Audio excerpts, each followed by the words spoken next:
Thinking about buying a Gmail account? Stop right there. Before you spend your money, there are a few things you absolutely need to know. Ignoring these tips could cost you the account and even your personal information. First, understand the risk.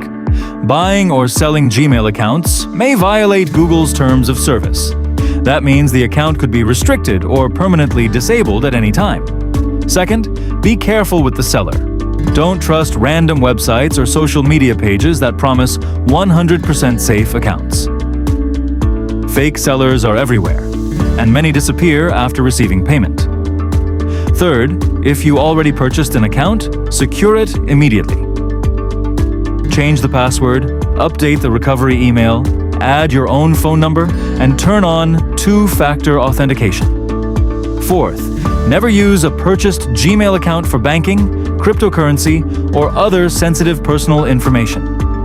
If the original owner recovers the account, you could lose access to everything connected to it. Finally, remember that creating your own Gmail account is the safest and most reliable option for long-term use. If this video helped you avoid a costly mistake, hit the like button and subscribe for more tech tips, online safety advice, and digital guides. Thanks for watching, and stay safe online.